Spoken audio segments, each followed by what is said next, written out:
Hi mates and welcome to the Patreon. Today we are going to talk about the theory color, focused on a basic way because it's something very easy that we have to know to start in the painting world. I'm surprised when I talk with some students because many times most of them mm, don't know this basic information, even in cases of students that have been painting for years. It's going to be an easy approach, but I'm sure it's going to be useful even if you have been in a theory color class with Bansi, because it will be useful for you to refresh your memory. What I have done is to put the three primary colors, yellow, red and blue. And as you see, there are different types of each color because we have to understand color as a perception of a wavelength that our eye perceives and interprets as a color. For each one of us, the color is different, probably. And if you have an alteration of the vision, you will perceive the color totally different than other people. But colors are really the same. There are animals that can perceive the colors in a more complex way than us, and the better artists have more color receptor on his eyes to see that minor difference between colors and paint in a way that others can do. Well, what I have done then is, as I said, put three different colors of each one. When we see a primary color, we see the more, how I can say, the more pure pigment of each color. But really, there are a lot of tones inside every color. You can see there are three reds, three yellows or blues, but if I cover them, you still perceive there is a yellow, a blue and a red, even though they are different, right? Why? Because each one of them have a different temperature, which is the fundamental part when we distinguish different colors. About this topic and much more, Bansi will talk about in a deeper way in future videos of color theory, but it's enough for us to know that inside every color we have an infinity variety of tones resulting in different colors and usually a result of different temperatures of color. So we are going to do a simple chromatic cycle and experiment with the colors to see what we are talking about. I'm putting this pure yellow of golden, I think is the more neutral.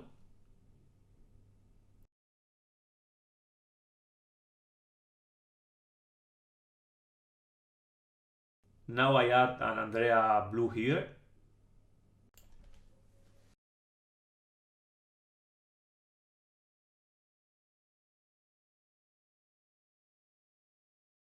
Those are approximations because it's not usual to find a brand that named his colors as primary yellow or primary red.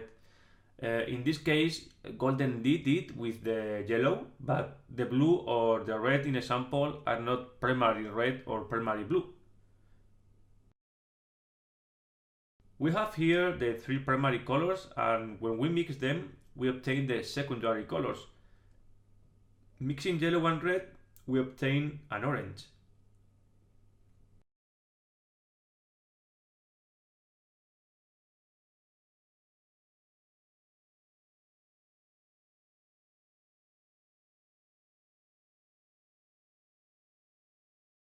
If I mix a yellow and a blue, I will obtain a green.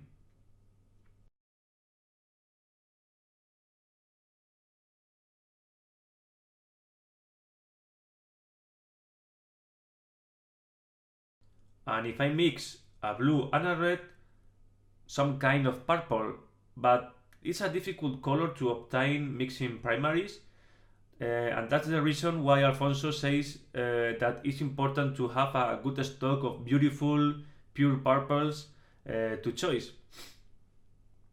As you see, it's difficult to obtain and it appears as a brownish purple but loses a bit of the intensity.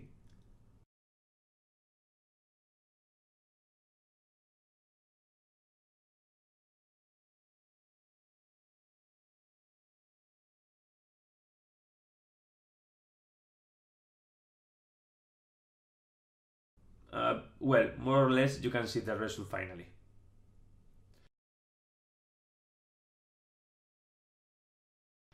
To complete our cycle, we add yellow to the orange and we will see how it changes to a yellowish colors.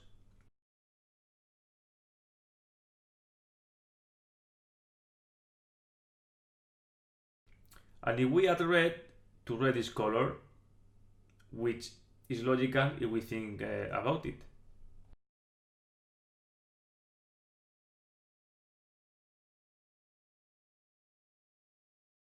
By the way, this red is a bit cold.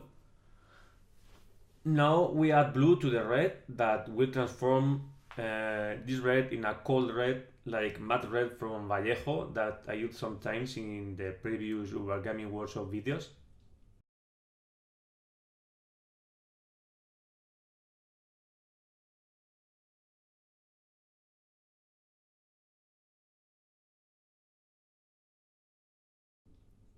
And if we add more blue, it changes from this purple to the blue.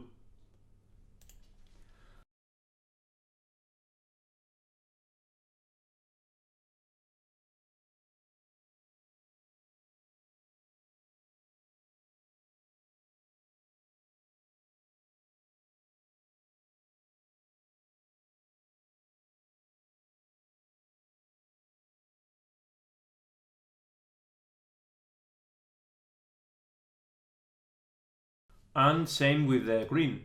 Blue with yellow changes to a green, and between them, what is going to be before?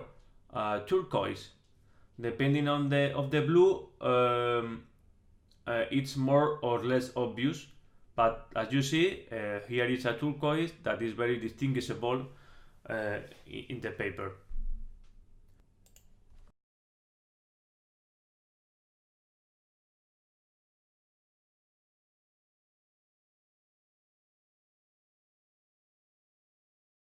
Complete a very tribal version of the chromatic cycle.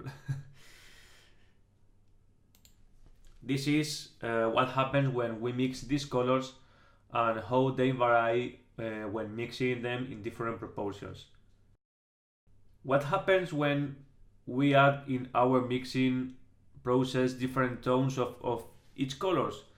I have used more or less neutral colors, but this yellow is warm and it's pretty similar to this area of the circle, but it's more pure. This other yellow is cold, not much more cold than the initial one, but a bit more.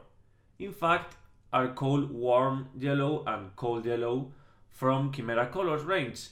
So they are telling us how they are with the name. If I mix them with the blue, will I obtain the same green? No, really no. Mixing the cold yellow with blue, we have this green, which is a bit different, not much, but different, because if we remember, this yellow wasn't very different to the initial one.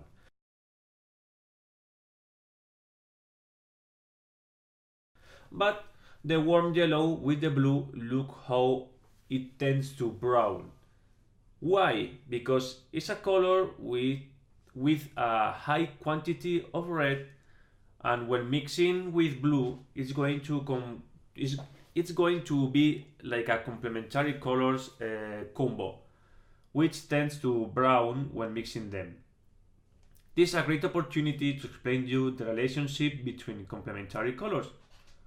Those colors that are opposite in the wheel, like yellow with purple, orange with blue, red with green, when we mix them, they tend to be brown. The result of the mix is a brown. So when we mix this warm yellow, which is in this side of the wheel, is near to be complementary, so the mix is brownish. Now I'm going to mix this warm yellow with this warm blue, which is far from the blue and the complementary color. Mixing them, I obtain a very pure and warm yellow.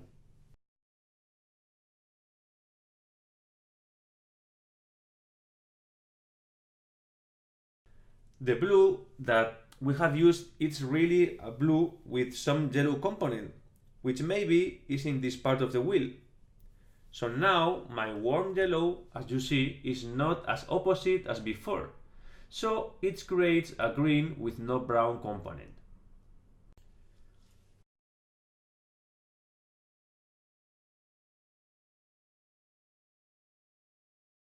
Same thing with the rest of the colors.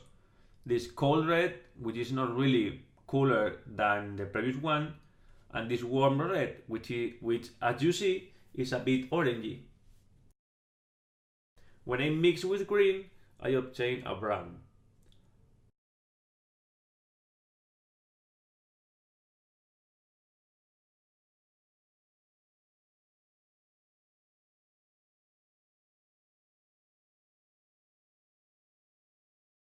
Now I mix this cold red with a warm green, mix of two warm colors, warm blue and warm yellow.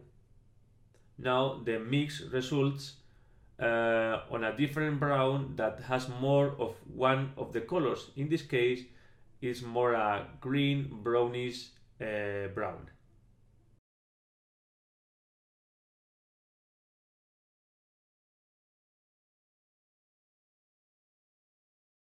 Same thing will happen if I mix with the warm red. It will result on a different color after mixing.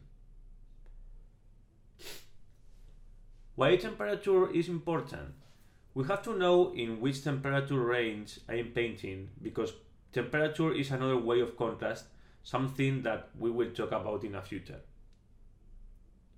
If we have a figure when everything is warm, like warm reds or warm blues, or a mix of both, but it appears a bit brownish, as you see, because they are getting closer to complementary colors.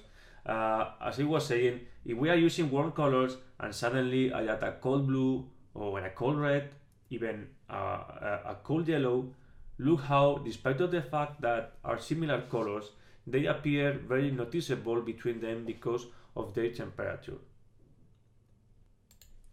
Well, now we have to know which colors are warm and which colors are cold. We can say that warm colors are from yellow to orange.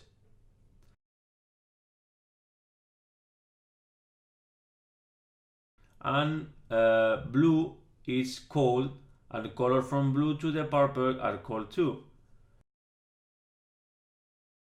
Red and green are neutral, because if we add yellow to a red, it becomes warm easily. So colors between red and orange are warm.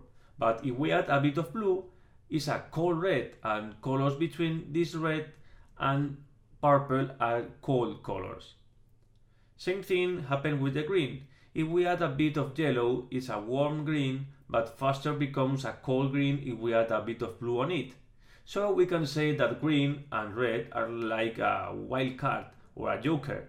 In any case, if we use a cold yellow, it will be always a relative warm color, and the blue, even if we use a warm color, it will be always more or less cold to our perception.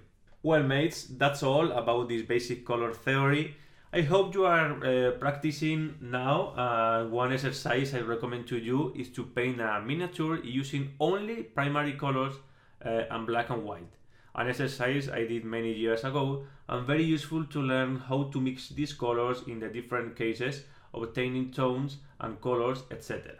So thank you for watching, and see you in the next video. Bye bye!